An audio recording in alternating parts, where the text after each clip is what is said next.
You know, it could happen to a nicer guy. You know, a lot of people are scared. It's like, oh my God, he's gonna be so undignified. And when I say a lot of people, I'm talking about the 9 New Yorkers that didn't vote for him, okay? No. People are like, he's gonna be so undignified. It's the presidency of the United States.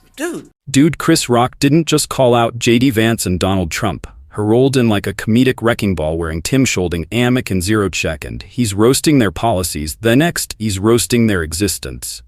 Vance looked like he just lost a spelling bee on live TV, and Trump man looked like he got it with 1,000 late-night punchlines. At Tunts, Rock turned political commentary into a stand-up demolition job, and trust Minuan left that stage with their dignity. We need bully shit. That's how Trump became president. That's exactly what happened.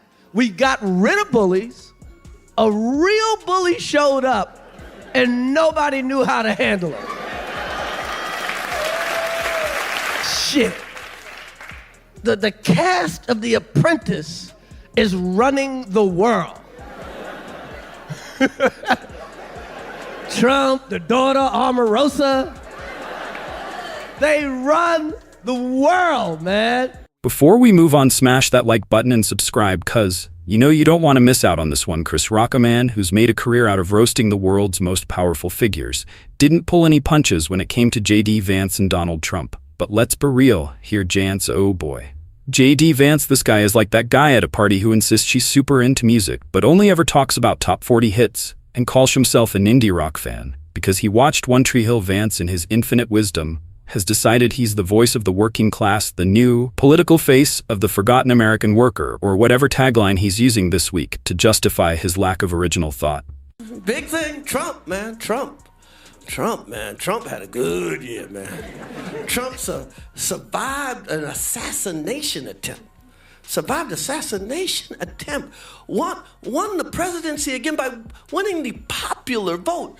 Was just named Time Man. It's almost hard to believe that J.D. Vance, who spent a chunk of his life being celebrated as a working-class hero and voice of the voice, is the same guy who once tried to escape his own roots by going to Stanford University and writing a book that turned his struggle into a personal branding exercise. Vance's whole thing is that he's the guy who grew up dirt poor in the Rust Belt, and now because of his incredible rise, he's going to lead the charge against the elite establishment. Except there's the rub, he's kind of become the elite establishment in the process.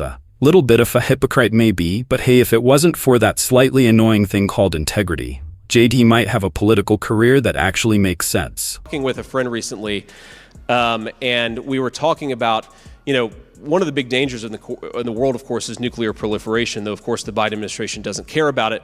And I was talking about, what is the first truly Islamist country that will get a nuclear weapon? And we were like, maybe it's Iran, maybe Pakistan already kind of counts. And then we sort of finally decided maybe it's actually the UK, since Labour just took over.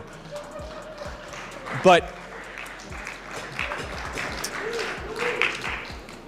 to my Tory friends, I have to say, you guys have got to get a handle on this, but neither here nor there.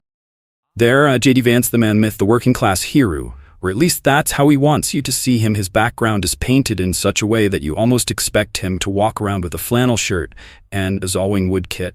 But let's peel back the layers of J.D. Vance's relatable past and true understanding of the working class, because, spoiler alert, the guy who claims to be the voice of the forgotten American worker now spends his days in the world of caviar dreams, private jets, and fancy conferences with the same elite crowd he pretends to fight against. The administration is troubled by reports that some foreign governments are considering tightening the screws on U.S. tech companies with international footprints.